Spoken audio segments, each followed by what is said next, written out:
नमस्ते बच्चों। पिछले वीडियो में हमने अव्यय के बारे में जानकारी प्राप्त की। इस वीडियो में हम कारक के बारे में जानकारी प्राप्त करेंगे। कारक क्या है, कारक किसे कहते हैं, कारक के कितने प्रकार हैं। तो देखेंगे बोर्ड की तरफ। बोर्ड पर कुछ उदाहरण लिखा हुआ है, देखते हैं। अनुराग फूल तोड़ता है। दूसरा, डॉक्टर ने रोगी को दवा दी। तीसरा, राम ने रावण को बाण से मारा। पहले वाले में देखेंगे अनुराग और फूल, दो यहाँ पे क्या है, संज्ञा शब्द हैं, अनुराग और फूल, और तोड़ना यहाँ पे क्या है आपका, क्रिया। दूसरे वाक्य में डॉक्टर, रोगी और दवा, तीन संज्ञा शब्दों का प्रयोग किया गया है। तीसरे वाक्य में राम, रावण और बाण, यहाँ पर भी तीन संज्ञा शब्दों का प्रयोग हुआ है। लेकिन देखेंगे कि यहाँ एक वाक्य में जो भिन्न भिन्न संज्ञा शब्दों का प्रयोग किया गया है वो भिन्न भिन्न रूपों में प्रयोग किया गया है। सभी संज्ञा शब्द एक ही कार्य नहीं कर रहे हैं। जैसे देखेंगे अनुराग फूल तोड़ता है, क्रिया करने का काम कौन कर रहा है, अनुराग, इसलिए अनुराग क्या हो गया यहाँ पे, कर्ता। तोड़ने का काम किस पे पड़ रहा है, फूल पे। तोड़ने का काम किस पे पड़ रहा है, फूल पे, इसलिए क्रिया का फल किस पे हुआ, कर्म पे। तो फूल क्या हो गया आपका, कर्म। दूसरा देखते हैं, डॉक्टर ने रोगी को दवा दी। देने का काम यहाँ पे कौन कर रहा है, डॉक्टर, इसलिए डॉक्टर क्या हो गया यहाँ पे, कर्ता। किसको दवा दी, रोगी को। रोगी क्या हो गया यहाँ पे, संप्रदान। क्या दी, दवा। देने का प्रभाव किस पे पड़ रहा है, दवा पे, अर्थात क्रिया का प्रभाव किस पे पड़ा, कर्म पे। दवा क्या हो गया यहाँ पे आपका, कर्म। अगला, राम ने रावण को बाण से मारा। अब यहाँ पे देखेंगे राम, मारने का काम कौन कर रहा है, राम। राम क्या हो गया यहाँ पे, कर्ता। किसको मारा, रावण को मारा, तो प्रभाव किस पे पड़ रहा है, रावण पे। किसकी सहायता से मारा, तो बाण की सहायता से मारा, इसलिए रावण क्या हो गया यहाँ पे, कर्म, और बाण की सहायता से क्या हो गया यहाँ पे, करण।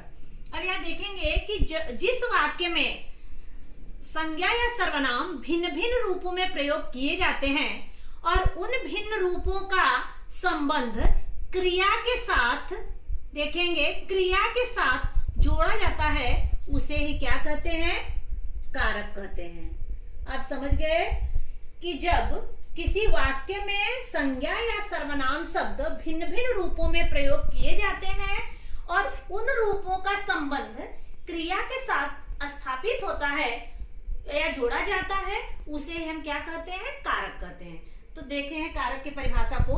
कारक परिभाषा क्या है, संज्ञा व सर्वनाम के जिस रूप से उसका संबंध वाक्य की क्रिया तथा अन्य शब्दों के साथ सूचित होता है, उसे ही क्या कहते हैं, कारक कहते हैं।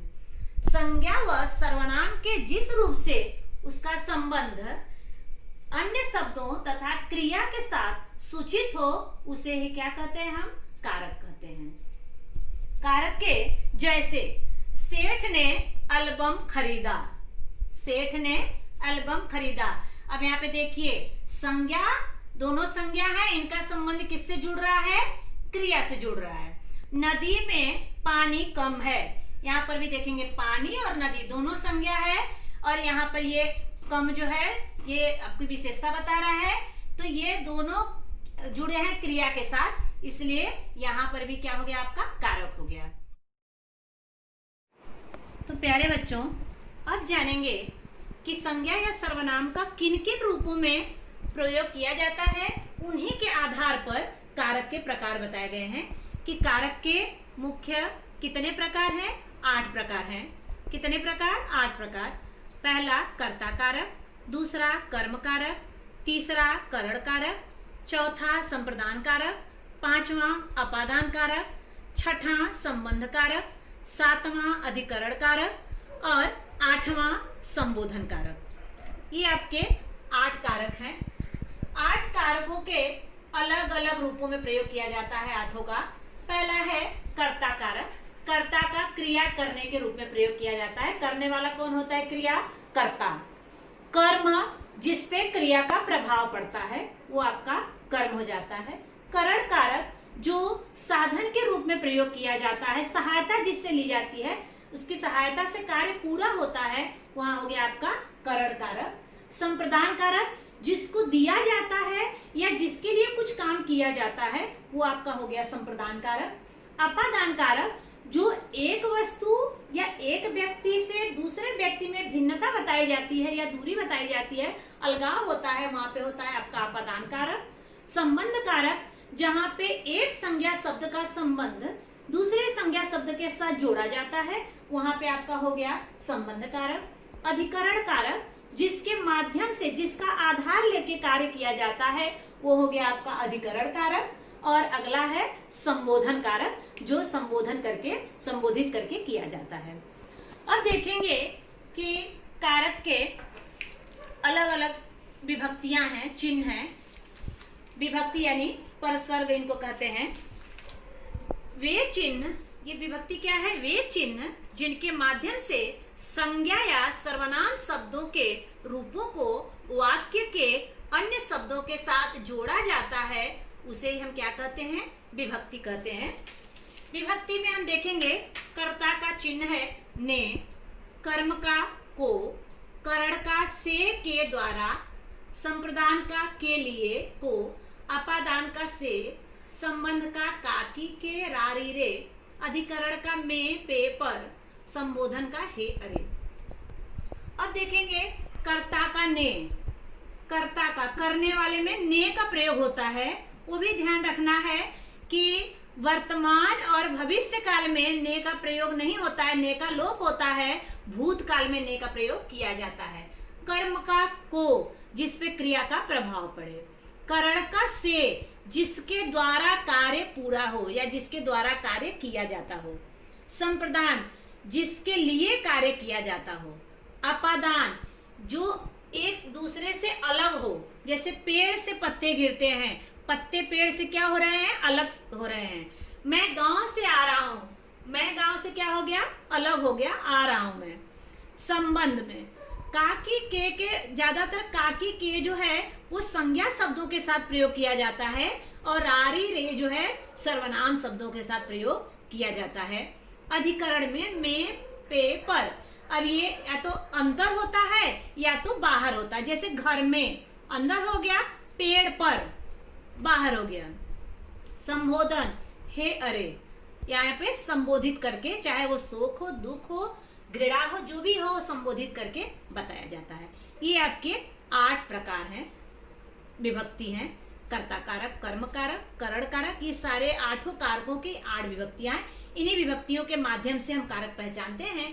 कभी कभी ऐसा होता है कि विभक्ति नहीं वहां पे लगी होती है, लेकिन वाक्य को पढ़ने के बाद हम वाक्य को समझते हैं कि यहाँ पे कौन सा कारक है।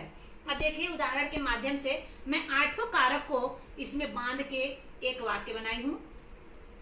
हे बच्चों, राम ने रावण को बाण से सीता के लिए अयोध्या से रावण की लंका में जाकर मारा। अब देखेंगे हे बच्चों, यहाँ पे हम पढ़े हैं ये जो 7 कारक होते हैं ये संज्ञा के बाद प्रयोग किए जाते हैं, लेकिन ये जो संबोधन कारक है वो संज्ञा के पहले प्रयोग किया जाता है।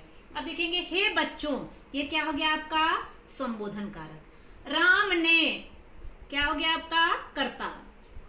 रावण को क्या हो गया आपका? अब यहाँ पे देखिए, यहाँ भी को है, यहाँ भी को है, लेकिन जहां क्रिया का प्रभाव कर्म पे पड़े वहां को कर्म होता है, और जहां पे किसी को कुछ देना हो वहां पे आपका संप्रदान होता है। तो यहाँ पे आ गया रावण को कर्म, बाण से करण साधन के रूप में, देखो यहाँ पे दिया हुआ है। सीता के लिए संप्रदान, अयोध्या से अलग हो रहे हैं अपादान। रावण की, रावण और लंका दोनों संबंध कारक है, दोनों के बीच जोड़ने का काम कौन कर रहा है? की, अर्थात यहाँ पे संबंध कारक। रावण की लंका में क्या हो गया आपका? अधिकरण, जाकर मारा। इस प्रकार हमने 8 कारक को एक ही वाक्य में जोड़ करके देखा कि यहाँ पे 8 कारकों का चिन्ह किस प्रकार, कहाँ, कैसे लगाया जाता है। तो बच्चों अब चलते हैं कारक के पहले प्रकार कर्ता कारक की तरफ देखेंगे। कर्ता कारक किसे कहते हैं? संज्ञा या सर्वनाम के जिस रूप से क्रिया करने वाले का बोध हो उसे कर्ता कारक कहते हैं। तो याद हो गया होगा आपका, संज्ञा या सर्वनाम के जिस रूप से क्रिया करने वाले का बोध हो अर्थात जो करने वाला हो उसे कर्ता कारक कहते हैं। देखते हैं उदाहरण के माध्यम से। जैसे भरत रोटी खाता है, शिवाजी ने सेनापति की प्रशंसा की, पिताजी ने पत्र लिखा, सोहन पुस्तक पढ़ रहा है, वह शहर जाएगा, वैज्ञानिक नई नई खोज करते हैं, हमने यात्रा की तैयारी की। अब देखेंगे पहले उदाहरण में, भरत रोटी खाता है। देखिए यहाँ पे क्रिया वर्तमान समय में हुई है। भरत, यहाँ पे ने चिन्ह का प्रयोग नहीं किया गया है। प्यारे बच्चों, मैं आपको फिर बता दूं एक बार कि जहाँ पे वर्तमान काल और भविष्य काल होता है वहां पर ने चिन्ह का प्रयोग नहीं होता है। जहाँ पर भूतकाल में सकर्मक धातु का प्रयोग किया जाता है क्रिया के साथ, वहां पर ने चिन्ह का प्रयोग किया जाता है। तो यहाँ पे देखेंगे वर्तमान काल में प्रयोग हुआ है, वर्तमान काल में काम हो रहा है, इसलिए ने का प्रयोग यहाँ पे नहीं हुआ है। लेकिन खाने का काम कौन कर रहा है? भरत, इसलिए भरत क्या हो गया आपका?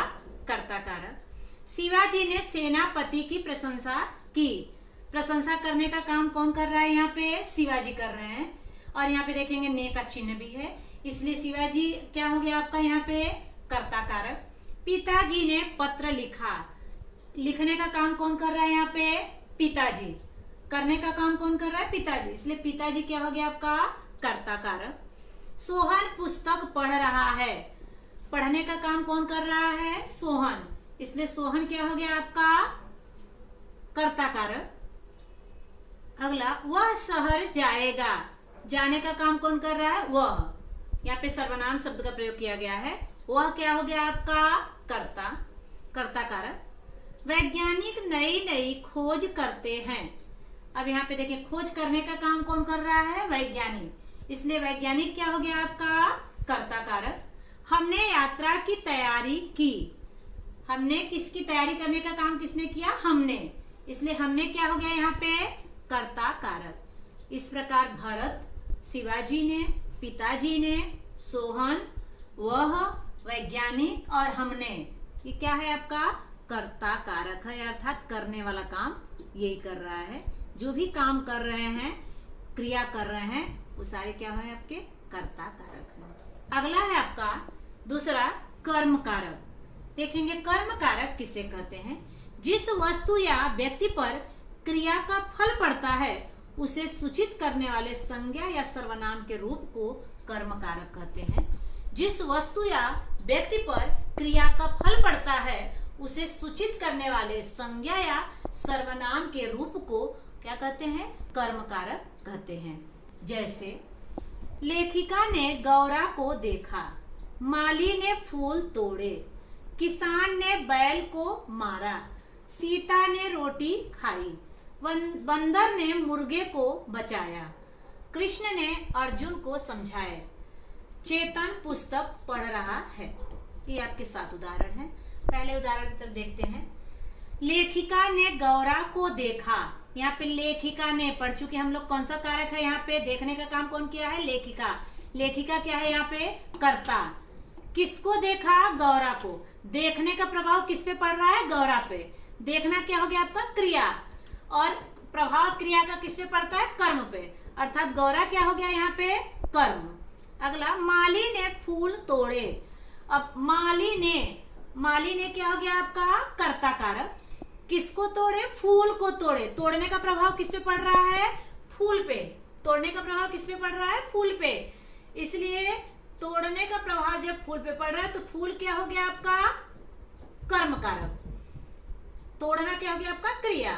अगला, किसान ने बैल को मारा। किसान ने, मारने का काम कौन कर रहा है यहाँ पे? किसान ने, इसलिए किसान क्या हो गया आपका? कर्ता कारक। बैल को मारा, मारने का प्रभाव किस पे पड़ रहा है? बैल पे, इसलिए मारने का प्रभाव बैल पे पड़ रहा है, इसलिए क्रिया का प्रभाव जब कर्म जिस शब्द पे पड़ता है वो क्या होता है आपका कर्म, इसलिए बैल क्या हो गया आपका कर्म। अगला, सीता ने रोटी खाई। सीता ने क्या हो गया यहाँ पे कर्ता। रोटी खाई, खाने का प्रभाव किस पे पड़ रहा है, रोटी पे, अर्थात क्रिया का प्रभाव कर्म पे पड़ रहा है। रोटी यहाँ पे क्या हो गया आपका कर्म कारक। बंदर ने मुर्गे को बचाया। बंदर ने, किसने बचाया, बंदर ने, क्रिया करने का काम कौन कर रहा है, बंदर, इसलिए बंदर क्या हो गया यहाँ पे कर्ता कारक। किसको बचाया, बचाने का प्रभाव किस पे पड़ रहा है, मुर्गे पे, अर्थात क्रिया का प्रभाव कर्म पे पड़ रहा है। मुर्गे को क्या हो गया यहाँ पे कर्म कारक। कृष्ण ने अर्जुन को समझाए। यहाँ पे समझाने का काम कौन कर रहा है, कृष्ण, इसलिए कृष्ण क्या हो गया यहाँ पे कर्ता कारक। किसको समझाए, समझाने का असर किस पे पड़ रहा है, फल किस पे पड़ रहा है, इसका प्रभाव अर्जुन पे, इसलिए क्रिया का फल जब दूसरे शब्द पे जिस पे पड़ता है वो क्या हो जाता है आपका कर्म कारक। चेतन पुस्तक पढ़ रहा है। चेतन, पुस्तक पढ़ने का काम कौन कर रहा है, क्रिया कौन कर रहा है, चेतन, इसलिए चेतन क्या हो गया आपका कर्ता कारक। क्या पढ़ रहा है, पुस्तक, पढ़ने का प्रभाव किस पे पड़ रहा है, पुस्तक पे, अर्थात क्रिया का प्रभाव किस पे पड़ा, कर्म पे, पुस्तक क्या हो गया आपका कर्म कारक। इस प्रकार गौरा को फूल, बैल को रोटी, मुर्गे को, अर्जुन को पुस्तक, ये क्या हो गया आपका कर्म कारक है। अगला है इसका तीसरा कारक करण कारक। करण कारक किसे कहते हैं, संज्ञा या सर्वनाम के जिस रूप से क्रिया के साधन का बोध हो उसे करण कारक कहते हैं। एक बार फिर जान लेते हैं, संज्ञा या सर्वनाम के जिस रूप से क्रिया के साधन का बोध हो उसे करण कारक कहते हैं। जैसे देखिए उदाहरण के माध्यम से देखते हैं। वह कलम से पत्र लिखता है, मुझसे यह काम न होगा। किसान कुल्हाड़ी से पेड़ काटता है, बच्चा भूख से बेचैन है, उसने डाक द्वारा पुस्तकें मंगवाई। अब देखते हैं पहले उदाहरण की तरफ। वह कलम से पत्र लिखता है, यहाँ पे किसके साधन के रूप में क्या है, यहाँ पे कलम, किससे पत्र लिख रहा है, कलम, कौन लिख रहा है, वह क्या हो गया यहाँ पे कर्ता, कलम से क्या हो गया यहाँ पे करण। लिखने का प्रभाव किस पे पड़ रहा है, पत्र पे, इसलिए पत्र क्या हो गया आपका कर्म, और लिखना क्या हो गया आपका क्रिया। मुझसे यह काम ना होगा, मुझसे क्या हो गया आपका यहाँ पे करण, यह क्या हो गया आपका कर्ता। काम न होने का प्रभाव किस पे पड़ रहा है, काम पे, इसलिए काम क्या हो गया आपका कर्म। अगला, किसान कुल्हाड़ी से पेड़ काटता है, काटने का काम कौन कर रहा है, किसान, इसलिए किसान क्या हो गया आपका कर्ता।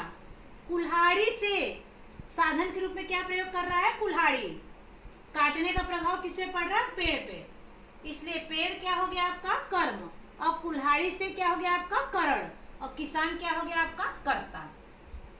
बच्चा भूख से बेचैन है, बच्चा बेचैन है, बच्चा क्या हो गया आपका कर्ता, किससे बेचैन है, भूख से, भूख से क्या हो गया आपका करण। अगला, उसने डाक द्वारा पुस्तकें मंगवाई, उसने क्या हो गया आपका कर्ता, किसके द्वारा मंगवाई, डाक द्वारा, डाक क्या हो गया आपका, डाक द्वारा क्या हो गया आपका करण। मंगवाने का प्रभाव किस पे पड़ा, यहाँ पे पुस्तकें पर, इसलिए पुस्तकें क्या हो गया आपका कर्म। इस प्रकार कलम से, मुझसे, कुल्हाड़ी से, भूख से और डाक द्वारा, ये क्या हो गया आपका करण कारक है। तो प्यारे बच्चों, अब देखेंगे कारक के चौथे प्रकार संप्रदान कारक की तरफ। संप्रदान कारक किसे कहते हैं, जिसके लिए क्रिया की जाती है या जिसे कुछ दिया जाता है उसे संप्रदान कारक कहते हैं। संप्रदान कारक का चिन्ह है के लिए और को, के लिए और को, जिसके लिए क्रिया की जाती है और जिसे कुछ दिया जाता है उसे संप्रदान कारक कहते हैं। संप्रदान कारक का चिन्ह है के लिए और को। अब आप कहेंगे को तो कर्म कारक का भी चिन्ह है और को संप्रदान कारक का भी चिन्ह है, तो जिसपे क्रिया का प्रभाव पड़ता है वहां कर्म कारक होता है, और जिसको कुछ देने के लिए को चिन्ह का प्रयोग किया जाता है वहां पर संप्रदान कारक होता है। उदाहरण के माध्यम से देखेंगे। जैसे बच्चा दूध के लिए रो रहा है, वह पढ़ने के लिए विद्यालय जाता है, राजा भिखारी को वस्त्र दिए, माँ मुन्ने के लिए खिलौना लाई, गुरुजी को नमस्कार, यह जगह स्कूल के लिए सुरक्षित है, हमने उसे मिठाइयाँ दी। यहाँ पे पहले उदाहरण में देखेंगे, बच्चा दूध के लिए रो रहा है। किसके लिए रो रहा है? यहाँ पे दूध के लिए रो रहा है। के लिए चिन्ह का यहाँ पे देखिए प्रयोग किया गया है, इसलिए यहाँ क्या है आपका संप्रदान कारक। अगला आपका, वह पढ़ने के लिए विद्यालय जाता है। पढ़ने के लिए, किसके लिए जाता है? पढ़ने के लिए, यानी के लिए देखिए यहाँ पे है, इसलिए के लिए आएगा तो चिन्ह तो आप क्या समझ जाएंगे, वहां पे संप्रदान कारक है। यहाँ पे राजा भिखारी को वस्त्र दिए, देखिए यहाँ पे को का प्रयोग हुआ है, राजा भिखारी को वस्त्र दिए। यहाँ पे को शब्द का प्रयोग देने के लिए किया गया है। जहां देने के लिए किया जाएगा वहां को संप्रदान कारक होगा, और जहां क्रिया का प्रभाव पड़ेगा जिस पर, वहां पे कर्म कारक होगा। यहाँ पे राजा क्या हो गया आपका कर्ता, वो आपका क्या हो गया कर्ता। माँ मुन्ने के लिए खिलौने लाई, माँ क्या हो गया आपका कर्ता, मुन्ने के लिए यहाँ क्या हो गया आपका संप्रदान कारक, खिलौना लाई, लाने का प्रभाव खिलौने पड़ रहा है, इससे खिलौना क्या हो गया यहाँ पे कर्म। गुरुजी को नमस्कार, देखिए किसको नमस्कार? गुरुजी को नमस्कार, इसलिए यहाँ पर भी को चिन्ह का प्रयोग हुआ है, लेकिन ये को चिन्ह का प्रयोग क्या है आपका संप्रदान कारक है, क्योंकि नमस्कार करने का काम किसको हो रहा है? गुरुजी को। यह जगह स्कूल के लिए सुरक्षित है, यह जगह स्कूल के लिए सुरक्षित है। अब यहाँ पे यह जगह, जगह क्या हो गया यहाँ पे कर्ता, किसके लिए? स्कूल के लिए। स्कूल के लिए के लिए चिन्ह का प्रयोग किया गया है, इसलिए क्या हो गया आपका संप्रदान कारक। हमने उसे मिठाइयाँ दी, हमने क्या हो गया यहाँ पे कर्ता, किसको मिठाइयाँ दी? उसे। अब देखिए यहाँ पे उसे है, न को है न के लिए है, लेकिन उसे मतलब उसको, उसे मतलब उसको। ऐसे भी अगर शब्द आ जाए तो आपको पहचान लेना है कि वो आपका कौन सा है? संप्रदान कारक है। इसलिए दूध के लिए, पढ़ने के लिए, भिखारी को, मुन्ने के लिए, गुरुजी को, स्कूल के लिए और उसे, ये क्या है आपका संप्रदान कारक। अगला कारक है आपका पांचवा अपादान कारक। अपादान कारक में संज्ञा या सर्वनाम के जिस रूप से अलग होने के भाव प्रकट हो उसे अपादान कारक कहते हैं। अब फिर देखेंगे, संज्ञा या सर्वनाम के जिस रूप से अलग होने का भाव प्रकट हो उसे अपादान कारक कहते हैं। कैसे भाव प्रकट हो? अलग होने से, जैसे एक व्यक्ति का दूसरे व्यक्ति से, एक स्थान का दूसरे स्थान से, एक वस्तु का दूसरे वस्तु से। इस प्रकार अगर अलगाव का बोध हो वहां पर अपादान कारक होगा। अपादान कारक में ध्यान रखना है, अपादान कारक का भी चिन्ह जो है वो से है और करण कारक का भी से है, लेकिन करण कारक का जो से है वो साधन के रूप में प्रयोग किया जाता है और अपादान कारक का चिन्ह जो से है वो अलगाव के रूप में प्रयोग किया जाता है, यानी अलग होने के रूप में प्रयोग किया जाता है। जैसे देखेंगे, मोहन घोड़े से गिरा। मोहन, यहाँ पे गिरने का काम कौन हो रहा है? कौन गिर रहा है? मोहन। किससे गिरा? घोड़े से, यानी घोड़े से गिर गया। वह घर से बाहर गया, घर से बाहर यानी घर से अलग हो गया, बाहर गया वो। गंगा हिमालय से निकलती है, देखिए गंगा किससे अलग हो रही है? हिमालय से निकल रही है। पेड़ से पत्ते गिरते हैं, पत्ते क्या हो रहे हैं? पेड़ से अलग हो रहे हैं। वह स्टेशन से आया, स्टेशन से चल दिया है। बिल्ली छत से गिरी, वह छत से दूर हो गई, गिरी। शेर झाड़ी से बाहर निकला, शेर क्या हो गया? झाड़ी से बाहर निकल गया। अब यहाँ पे सब में देखेंगे, घोड़े से यहाँ पे गिरा यानी मोहन क्या हो गया? घोड़े से अलग हो गया। घर से बाहर, यहाँ घर से बाहर हो गया। गंगा हिमालय से, गंगा क्या हो गई? हिमालय से अलग हो गई। पेड़ से पत्ते, पत्ते क्या हो गए? पेड़ से अलग हो गए। वह स्टेशन से आया, स्टेशन से दूर हो गया है वो। बिल्ली छत से गिरी, बिल्ली क्या हो गई? छत से गिर गई यानी छत से दूर हो गई है। शेर झाड़ी से बाहर निकला, शेर क्या हो गया? झाड़ी से बाहर निकल गया। इस प्रकार घोड़े से, घर से, हिमालय से, पेड़ से, स्टेशन से, छत से और झाड़ी से।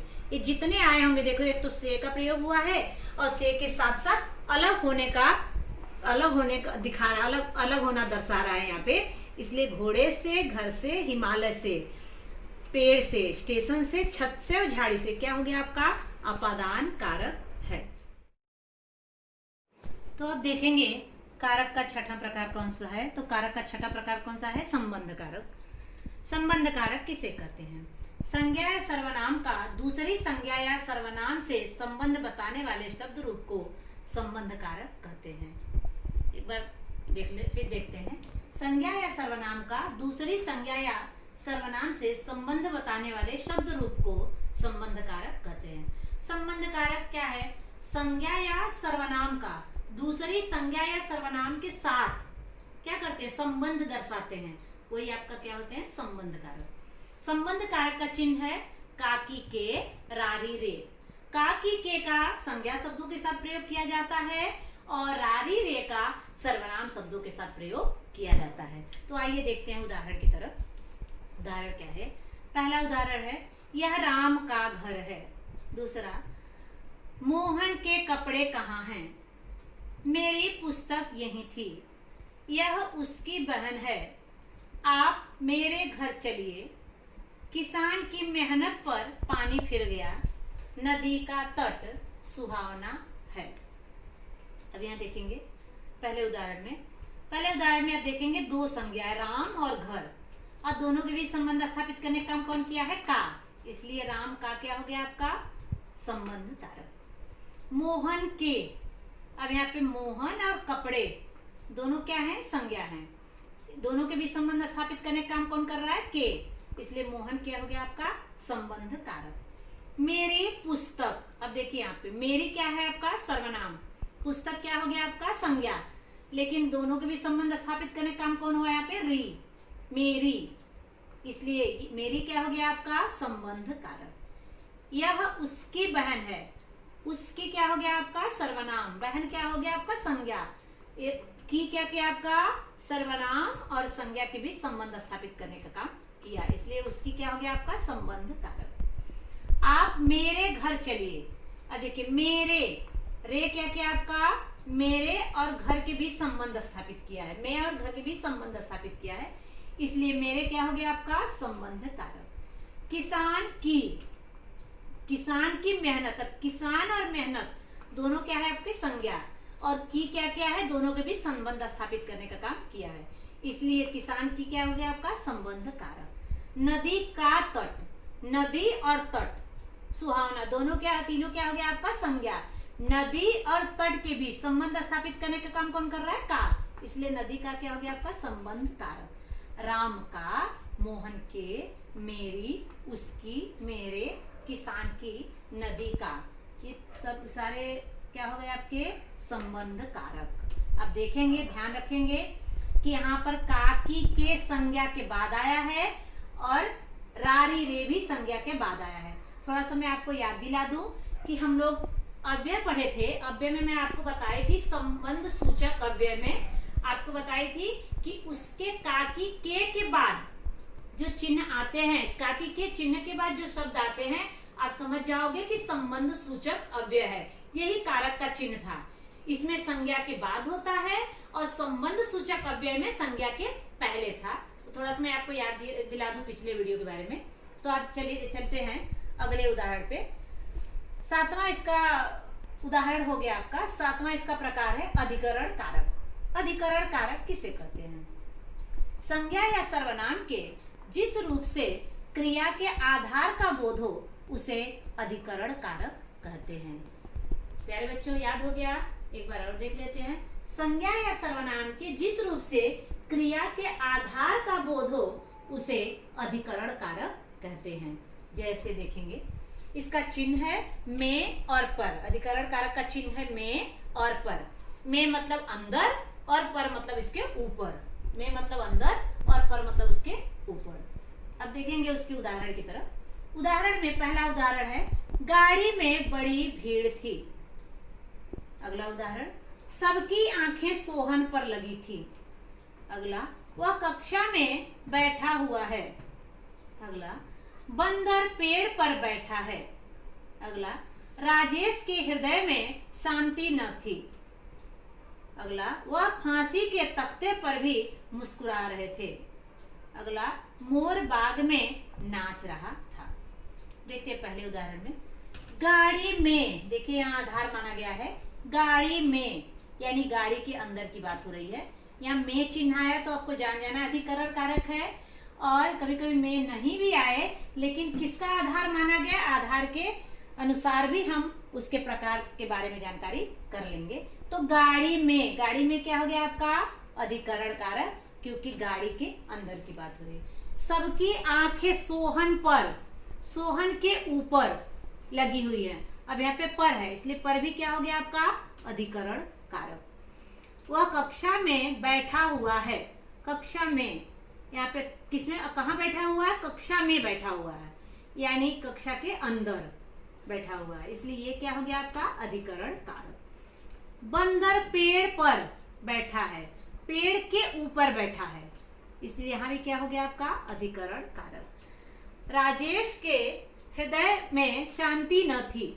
अब राजेश के हृदय में, यहाँ पे देखिए हृदय के अंदर शांति न थी। किसके यहाँ, हृदय के अंदर, या तो अंदर होगा या तो ऊपर होगा। अब हृदय में क्या होगा आपका, अधिकरण कारक। वह फांसी के तख्ते पर भी मुस्कुरा रहे थे।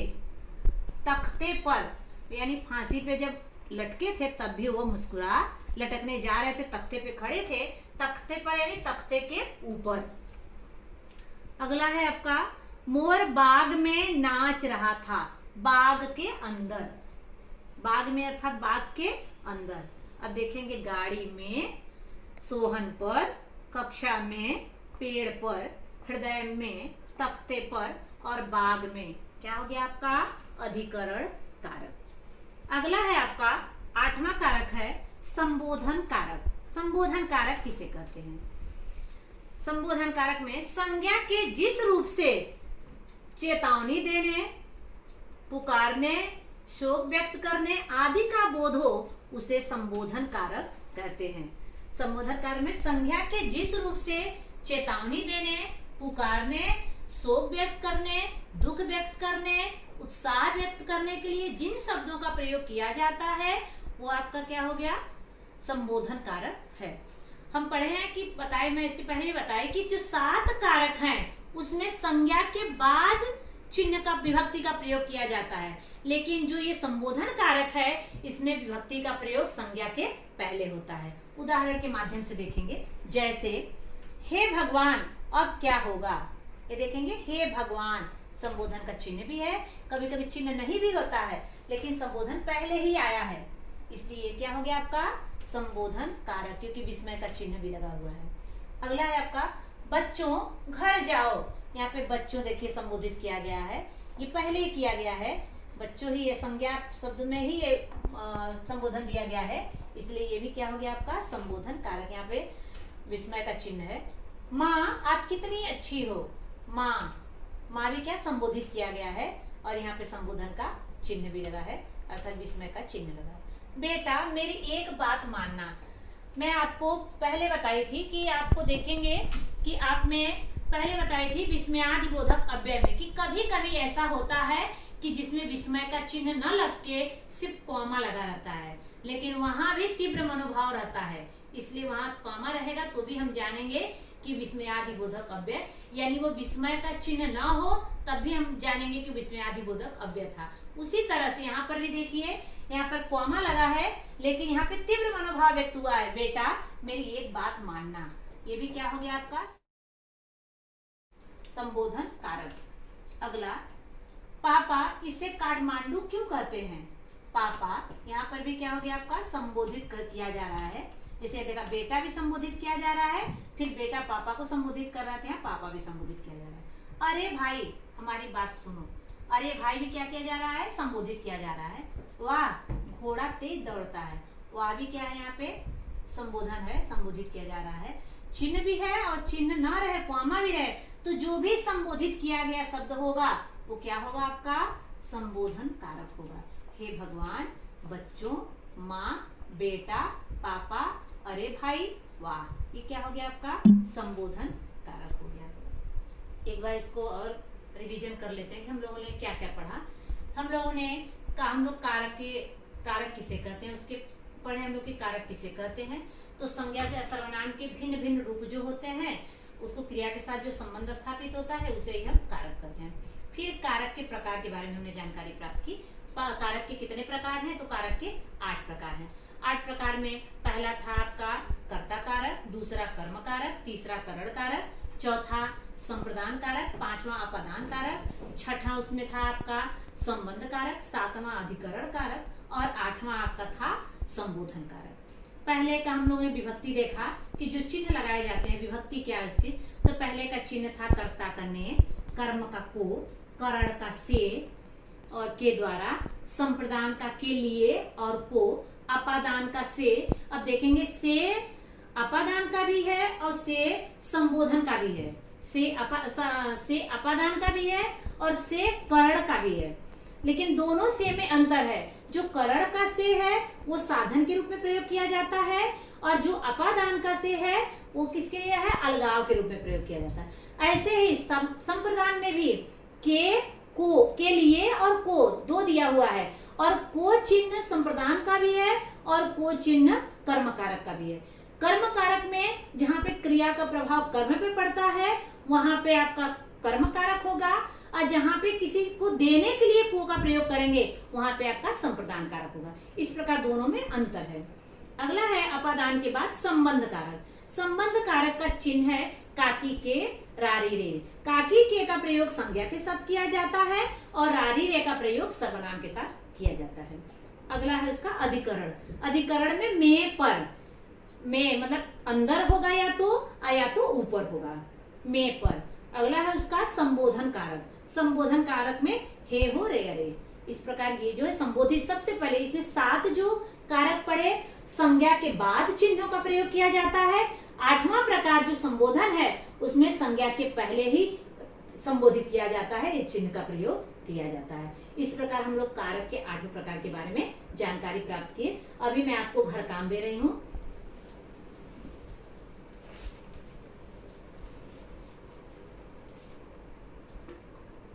अब देखेंगे घर काम है, यहाँ पे थोड़ा सा मैं बता दूं आपका।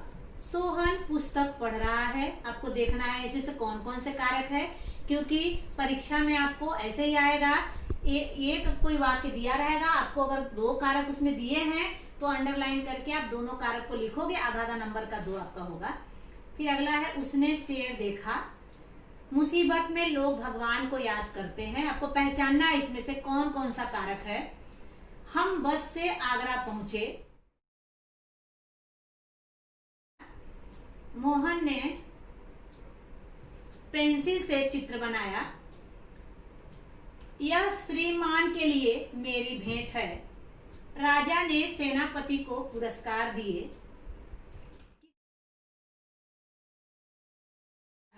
किसान फसल से पशुओं को हटाता है।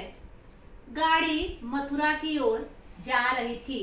हे भगवान हमारी रक्षा करो। इस प्रकार ये 10 उदाहरण आपको दिए गए हैं। ये 10 उदाहरण में से आपको कारक पहचान के लिखना है। तो इस प्रकार प्यारे बच्चों हम लोग कारक और उसके प्रकार के बारे में जानकारी प्राप्त की। आप इसको पूरा जो बताई हूँ उसको आपको लिखना है कॉपी पे, और ये जो घर काम है घर काम भी आपको लिखना है। धन्यवाद।